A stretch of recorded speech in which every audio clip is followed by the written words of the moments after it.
Happy Tuesday. I'm excited to read Psalm 6 with you guys. The She Reads Truth study calls this a prayer for mercy. So this isn't light reading, but yeah, I'm excited to dig into this one with you. O Lord, rebuke me not in your anger, nor discipline me in your wrath. Be gracious to me, O Lord, for I am languishing. Heal me, O Lord, for my bones are troubled. My soul also is greatly troubled. But you, O Lord, how long? Turn, O Lord, deliver my life. Save me for the sake of your steadfast love. For in death there is no remembrance of you. In Sheol, who will give you praise? I am weary with my moaning. Every night I flood my bed with tears. I drench my couch with my weeping. My eye wastes away because of grief. It grows weak because of all my foes. Depart from me, all you workers of evil, for the Lord has heard the sound of my weeping. The Lord has heard my plea. The Lord accepts my prayer. All my enemies shall be ashamed and greatly troubled. They shall turn back and be put to shame in a moment. We don't know what was going on in David's life when he wrote this. We have a hint that it was maybe his own fault, whatever it was, when he asks God in verse 1 to not rebuke him in his anger or discipline David in his wrath. But we don't know. All we know really is that he's struggling and facing these enemies that he doesn't know how to handle.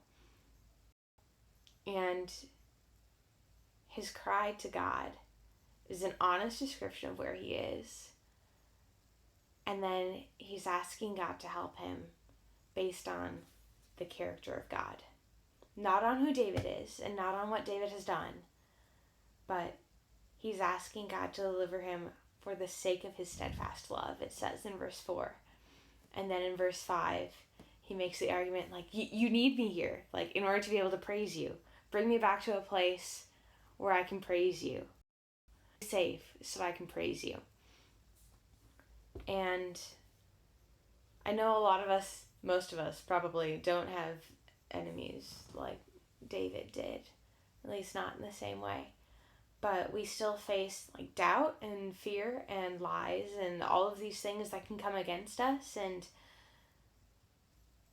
make us grieve. We face unjust situations or really painful things, and we need the Lord to deliver us. And this psalm shows us that we can ask for that based on God's character, not based on how well we've handled the situation so far or what we think we need to do in the future in order to fulfill God's perfect check plus plan for us. The thing that I love most about this psalm, though, is that in verses 8 through 10, you see David's absolute confidence that God has delivered him. He turns from his mourning to declare that God has heard the sound of his weeping, that God has heard his cries, that God has accepted his prayer, and his enemies will turn around and be ashamed. He has confidence that his prayers were effective because of his, and we can have that same confidence because God hasn't changed since then. We are his. He can handle our emotions. He can handle whatever it is that we're facing. And he is faithful and his character is good. That's mainly what I'm taking away from Psalm 6 today. I hope you can carry this with you throughout your day and,